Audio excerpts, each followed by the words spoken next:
सबको जय यीशु की Sunday password to the word इस शीर्षक के अंतर्गत प्रतिदिन का ईश्वर का जीवंत वचनों को सुनने के लिए, समझने के लिए और उन वचनों के अनुसार जीवन बिताने की विशेष कृपा, शक्ति, सामर्थ्य, अनुग्रह मांगते हुए एक सुंदर आदर्श क्रिस्तीय जीवन बिताने की विशेष कृपा मांगने के लिए मैं आप सभी लोगों का हार्दिक स्वागत करता हूं। आज के दिन में कलीसिया 31वें सामान्य काल के इतवार की पूजन पद्धति मनाती है और आज खास दिन यह है, आज ऑल सोल्स डे है, यानी कि आज के दिन में सभी मृत विश्वासियों की आत्मा शांति के लिए कलीसिया विशेष रूप से प्रार्थना करती है, मिस्सा बलिदान चढ़ाती है।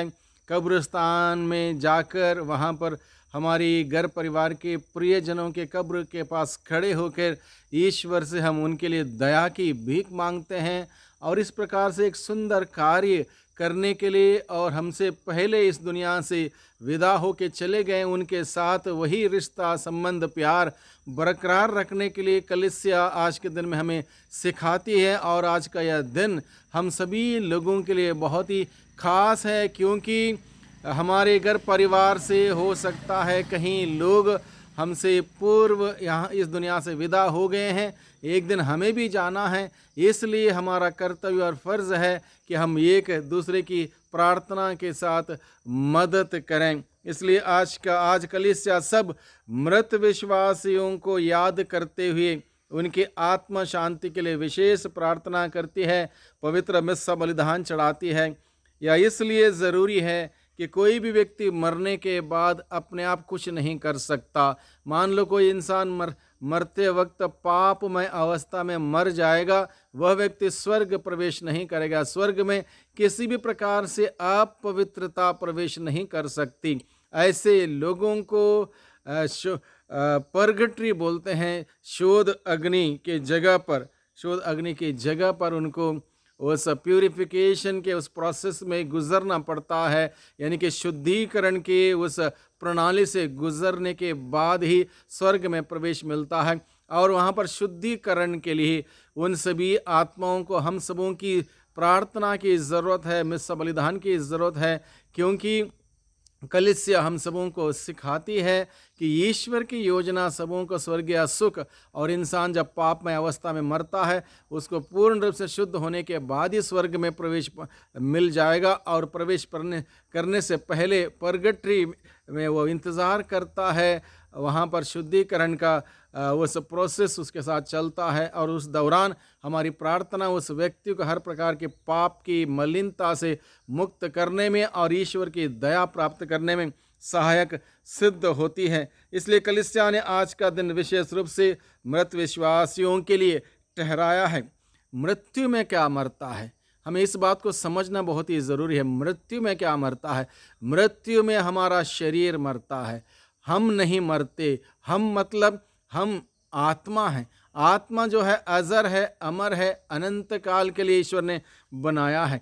ईश्वर ने जब इंसान की रचना की, ईश्वर ने स्वयं अपने हाथों से इंसान को बनाया, उनके नथनों में प्राण वायु फूंका और इस प्रकार से उसने अपनी आत्मा रख दी। इसलिए मृत्यु में हमारा शरीर मरता है, जो इस धरती के मिट्टी से बनाया हुआ, ये मिट्टी का पुतला मिट्टी में मिल जाएगा, लेकिन हम नहीं मरेंगे। हम सबों के लिए पिता परमेश्वर की योजना यह है कि हम सभी अनंत काल के लिए जीवित रहें। इसलिए प्रभु यीशु मसीह हमें सबों को सिखाता है कि जो शरीर ईश्वर ने हमें दिया है वो तो मर जाएगा, लेकिन जो आत्मा हमें ईश्वर ने दिया है उसको सुरक्षित रखना, पाप से दूर रखना और ईश्वर के हाथों में वापस लौटाना, यानी कि वहाँ स्वर्ग राज्य में हम प्रवेश पाना है, ये योजना है। इसलिए आज के दिन में मृत्यु के बारे में और इसके रहस्य के बारे में हम सभी और गहराई से समझने की चेष्टा करें।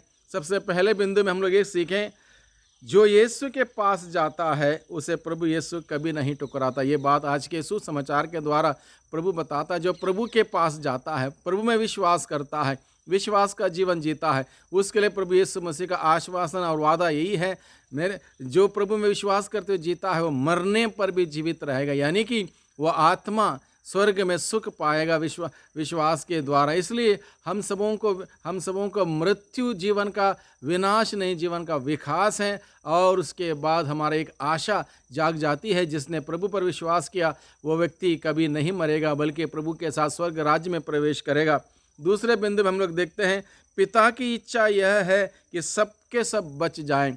इसलिए पिता परमेश्वर ने अपने पुत्र यीशु मसीह को इस धरती पर भेजा, ताकि जो कोई व्यक्ति उस यीशु मसीह में विश्वास करता है उसका सर्वनाश ना हो, बल्कि अनंत जीवन मिले। पिता की इच्छा यह है सबके सब बच जाए, कोई भी बर्बाद ना हो, कोई भी नष्ट ना हो। इसलिए हम सबों को पिता की इच्छा जानते हुए उसके अनुरूप जीवन बिताने के लिए आज का दिन हम सबों को, आज के पूजन पद्धति हम सबों को बुलाती है। तीसरे बिंदु में हम लोग देखते हैं, सबके सब अनंत जीवन पाएं, पुनर्जीवित पाएं, यानी कि सभी लोग अनंत जीवन पाएं। यह है निर्धारित ईश्वर की योजना, यह है प्लानिंग। और उसके अनुसार वहाँ उस मुकाम तक पहुँचने के लिए हम सबों को इस धरती पर इस बात को जानते हुए, समझते हुए, इसके अनुसार जीवन बिताने की आवश्यकता है। यानी कि प्रभु का वादा जो है, मैं हूँ जीवन, मैं हूँ पुनरुत्थान, यानी कि जीवन प्रभु यीशु है, प्रभु यीशु पुनरुत्थान है। यानी कि हम सबों के शरीर को अंतिम दिन, क़यामत के दिन हमें पुनर्जीवित किया जाएगा, स्वर्ग राज्य में हम लोग फिर मिलेंगे।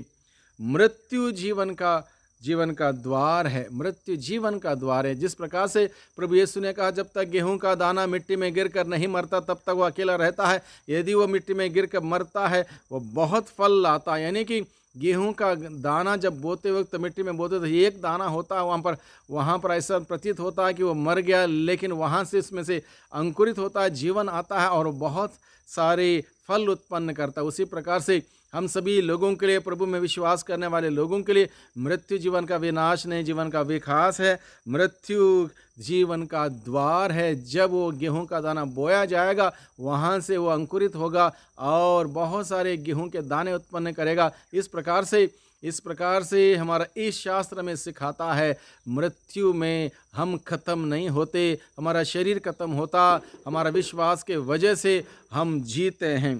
पांचवें बिंदु हम लोग देखते हैं, it is not the day of fear but of conversion, यानी कि आज का दिन डरने का दिन नहीं है, डराने का दिन नहीं है, बल्कि मन परिवर्तन करने का, हृदय परिवर्तन करने का दिन है, पश्चाताप करने का दिन है, पाप स्वीकार करने का दिन है, प्रभु में विश्वास मजबूत करने का दिन है और ईश्वर की दया की याचना करने का दिन है। इसलिए आज के दिन में ना केवल हम अपने लिए, बल्कि हमारे घर परिवार से जितने भी लोग गुजर गए हैं उनके लिए दया की याचना करें, उनके लिए प्रार्थना करें, इस उम्मीद के साथ, इस विश्वास के साथ कि ईश्वर की दया से वे सभी शुद्धिकरण प्राप्त करें और स्वर्ग राज्य के अनंत सुख में प्रवेश करें।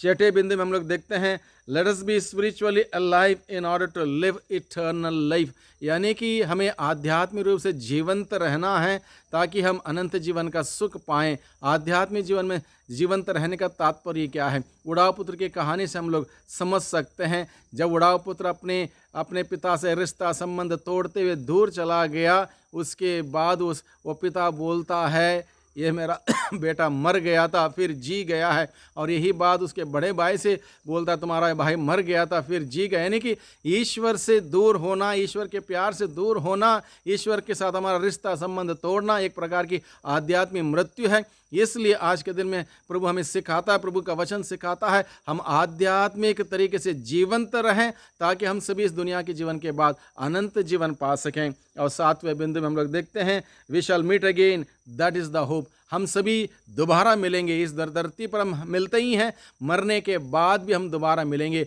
वो है आश्वासन, वो है उम्मीद, वो है एक आशा कि हम सभी स्वर्ग जाएंगे, स्वर्ग में हम सभी मिलेंगे और स्वर्ग में अनंत जीवन का सुख भोगेंगे। और इस प्रकार से प्रभु का वचन आज के दिन में हम सबों को सिखाता है कि आज के दिन के रहस्य को हम समझें, उस रहस्य को मद्देनजर रखते हुए उसके अनुरूप एक सुंदर पवित्र जीवन बिताएं ताकि प्रभु के आशीष बरकत हम सबों को मिले, हमारे प्रियजनों को मिले, उनकी पापों की क्षमा उन्हें मिले, स्वर्ग राज्य में उनको प्रवेश मिले और इस दुनिया के जीवन के बाद हम भी इस धरती के जीवन के बाद स्वर्ग राज्य में प्रवेश पाएं।